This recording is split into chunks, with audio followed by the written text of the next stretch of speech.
Hello students, welcome to my channel. Students, अब triangles के 3 marks के मोस्ट इंपॉर्टेंट क्वेश्चंस करने की ज़रूरी है। ऑल्दो इसके 4 मार्क्स के क्वेश्चंस जो हैं वो बहुत कम आते हैं, so I am not making the 4 marks question video. I am just making 3 marks most important questions video, क्योंकि 3 मार्क्स के क्वेश्चंस जो हैं वो काफ़ी बार आते हैं थ्योरम्स के टाइप में और प्रूफ के टाइप में। So let start most important 3 marks questions of triangle. So first question is, in a given figure, if angle 1 is equal to angle 2, यहाँ पे बना है जी एंगल 1 और ये है एंगल 2, ये दोनों इक्वल दिए हैं, and angle 3 equal to angle 4, ये भी दोनों इक्वल है। Then prove that BC is equal to CD। ये जो लाइन BC है वो किसके इक्वल करनी है जी? CD की लाइन के इक्वल प्रूव करनी है। सो फॉर दैट हमारे पास सिर्फ और सिर्फ ट्राइंगल में कोई भी लाइन्स इक्वल करनी हो, एंगल्स इक्वल करने हो, सो बस एक ही हमने करना है कि जो दो ट्राइंगल्स बन रहे होंगे उनको हम कॉन्ग्रुएंट प्रूफ कर देंगे। अगर वो कॉन्ग्रुएंट प्रूफ हो गए तो by CP/CT, by congruent parts of corresponding parts of congruent triangle से वो जो भी उन्होंने कहा होगा वो इक्वल हो जाएगा। So let start. यहाँ पे दो ट्राइंगल्स हमें दिख गए जी, तो ये बना है ABC ट्राइंगल एंड ACD ये ट्राइंगल। इन दोनों में ये हमें गिवन है कि एंगल 1 इक्वल टू एंगल 2 है, एंगल 3 इक्वल टू एंगल 4 है, और AC क्या आ रही है जी? कॉमन। सो बाय ASA रूल के साथ, एंगल साइड एंगल रूल के साथ, ये दोनों ट्राइंगल्स क्या हो गए जी? कॉन्ग्रुएंट।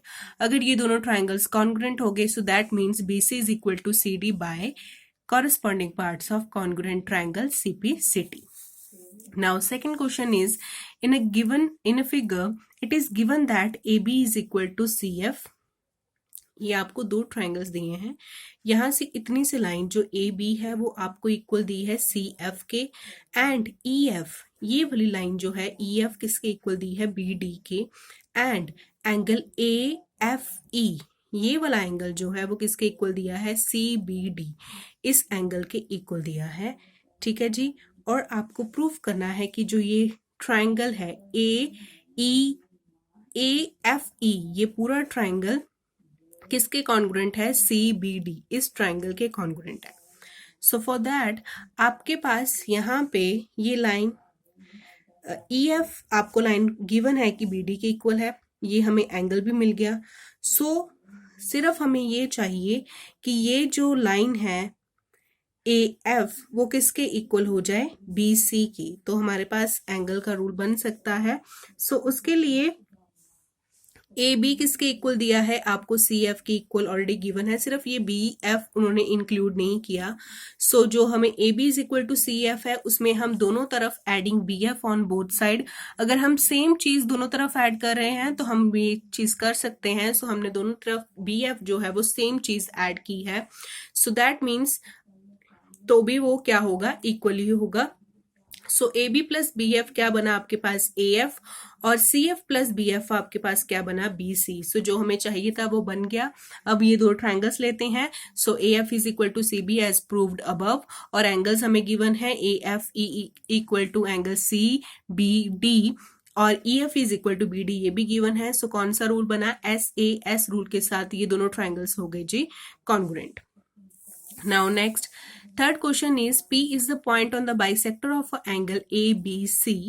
ये आपके पास ABC है, और ये जो एक P पॉइंट है इसका बाइसेक्टर दिया हुआ है। If a line through P, इस P के थ्रू अगर हम लाइन ड्रॉ करें पैरेलल टू BA, एक हमने लाइन ड्रॉ की है, ठीक है जी, और वो किसके पैरेलल है? BA के। मीट BC को वो वहां कहाँ पे मिलती है? Q पॉइंट पे आकर मिलती है। प्रूफ दैट BPQ ये जो एंगल बना है एंगल 3 इज एन ये जो ट्राइंगल बना है BPQ ये बना है एक आइसोसेलेस ट्राइंगल। ये हमें ये प्रूफ करना है कि जो ये ट्राइंगल बन गया BPQ ये बना है जी एक आइसोसेलेस ट्राइंगल। ये NCERT एग्जाम्पल का क्वेश्चन है, most important. So for that आपको P दिया है पॉइंट किसका? बाइसेक्टर ABC का। दैट मीन्स अगर यहाँ पे दो एंगल्स बनेंगे वो क्या होंगे? इक्वल। सो एंगल 1 और एंगल 2 मार्क किया है मैंने।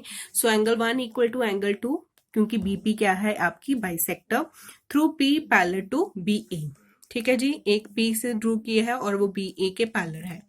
सो अगर जो ये PQ है वो BA के पैरेलल है, सो दैट मीन्स ये सिर्फ ये लाइन देखिए BQ और ये, सो एंगल 1 किसके इक्वल होगा, एंगल 3 के। ठीक है जी, क्यों, क्योंकि ये अल्टरनेट इंटीरियर एंगल्स बन रहे हैं और लाइंस हमारी पैरेलल हैं, तो ये अल्टरनेट इंटीरियर एंगल्स इक्वल होंगे। सो अब इन दोनों को अगर कंपेयर करें, एंगल 1 किसके इक्वल है, एंगल 2 के, एंगल 1 किसके इक्वल है, एंगल 3 के, दैट मीन्स एंगल 2 किसके इक्वल होगा, एंगल 3 के। सो एंगल 2 अगर एंगल 3 के इक्वल हो गया, सो दैट मीन्स ये दोनों लाइन्स जो हैं वो क्या हो गई, equal by theorem PQ is equal to B Q, sides opposite to equal angles are equal, so that means जो अगर दो sides हमारे पास equal आ गई तो that means जो triangle है वो क्या है, isosceles triangle है। Now fourth question is prove that sum of any two sides of triangle is greater than twice the median with respect to the third side। ये भी NCERT एग्जाम्पल का question है और वेरी इंपॉर्टेंट थ्योरम है कि जो आपकी दो साइड्स हैं ट्राइंगल की वो ग्रेटर होती हैं twice the median with respect to the third side. So for that आपके पास जो है वो एक ट्रायंगल बना ABC, उसमें आपने यहाँ पे D पॉइंट लिया है मीडियन और उसको हम प्रोड्यूस करके कहाँ तक लेके गए हैं E तक। सो हमारे पास गिवन क्या है, एक ट्रायंगल ABC और उसका मीडियन गिवन है AD।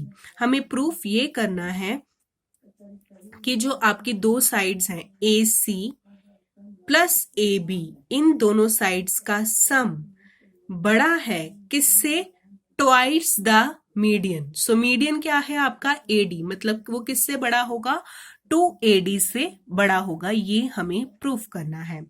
और कंस्ट्रक्शन में हमने लिया है कि जो ये AD लाइन है इसको हम प्रोड्यूस करें हैं E पॉइंट तक, और जो AD है वो किसके इक्वल है, DE के, मतलब दोनों की लेंथ जो है वो हमने सेम रखी है और E पॉइंट को C के साथ ज्वाइन किया है, ये हमने अपनी तरफ से किया है।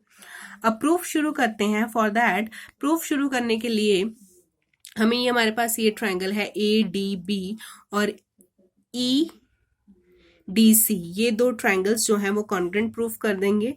ठीक है जी, AD is equal to DE by construction और BD is equal to DC, क्योंकि AD जो है वो मीडियन है तो ये इसको दो इक्वल पार्ट्स में डिवाइड करेगा, तो BD भी किसके इक्वल आ जाएगा, DC के।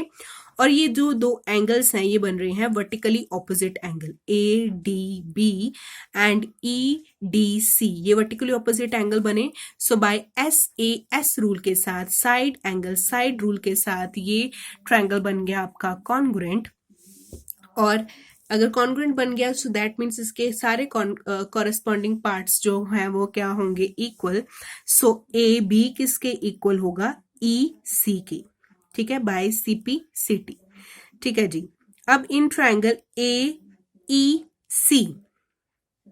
AEC ट्रायंगल है, इसमें अगर हम AC प्लस EC करें वो किससे बड़ा होगा, AE से, क्योंकि sum of any two sides of a triangle is greater than its third side. ये हमने थ्योरम की है, आपके रिजल्ट गिवन है ये NCERT में कि दो साइड्स का सम जो है वो ग्रेटर होता है किसी थर्ड साइड से। सो that means AC plus EC greater than AE।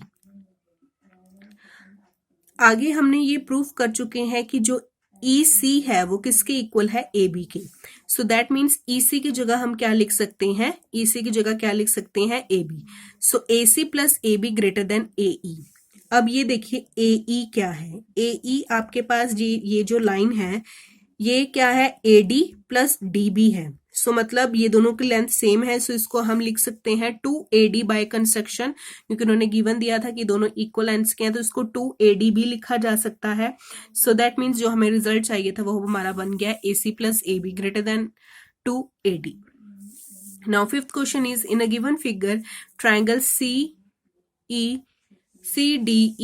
ये जो ट्रायंगल है CDE इज इक्विलेटरल ट्रायंगल, इसकी तीनों साइड्स इक्वल हैं, formed a side BC of a square, जो इसकी साइड है CD वहां से एक स्क्वायर बना दिया ABCD का, एंड शो दैट जो ये बना है ADE,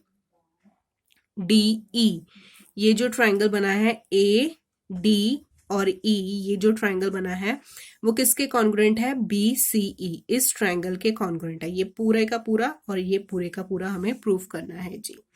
सो फॉर दैट यहाँ पे जो है DE किसके इक्वल होगी, CE के, क्योंकि साइड्स ऑफ इक्विलेटरल ट्राइंगल वो होती हैं जी इक्वल, ठीक है। सो सीई किसके इक्वल आ जाएगा डीई के, and A D E angle और बी सी ई एंगल, ये वाला एंगल डी एंगल और सी एंगल क्या होगा इक्वल, क्यों? क्योंकि स्क्वायर के एंगल्स होते हैं 90 डिग्री, सो मतलब डी और यहां से सी जो है वो 90 डिग्री आएगा, और हमारे पास जो ये इक्विलेटरल ट्राइंगल है उसके एंगल्स होते हैं 60 डिग्री, मतलब ये वाला एंगल और ये वाला एंगल 60 डिग्री होगा। सो ये पूरा क्या बनेगा 90 प्लस 60, ये भी पूरा क्या बनेगा 90 प्लस 60। सो दोनों एंगल्स का सम जो है वो क्या होगा 150 इक्वल होगा। और AD किसके इक्वल है BC की, क्योंकि स्क्वायर की साइड्स हैं तो वो क्या होगी इक्वल। सो बाय SAS रूल के साथ ये दोनों ट्राइंगल्स क्या हो गए कॉन्ग्रुएंट। सो थोड़ा सा ट्रिकी क्वेश्चन पूछते हैं, लेकिन करना बिल्कुल आपको सेम ही है, बस कॉन्ग्रुएंट प्रूव करने के लिए आपको रूल के अकॉर्डिंग 3 चीजें ढूंढनी है। सो स्टूडेंट्स ये थे most important 3 marks questions of triangles. 4 marks के कुछ खास बनते नहीं हैं, और ना ही 4 मार्क्स के क्वेश्चंस जो हैं वो इस चैप्टर के आते हैं काफी हद तक। सो यहीं पे ये चैप्टर होता है finish. I hope you like it. For more important question subscribe my channel. Thank you so much.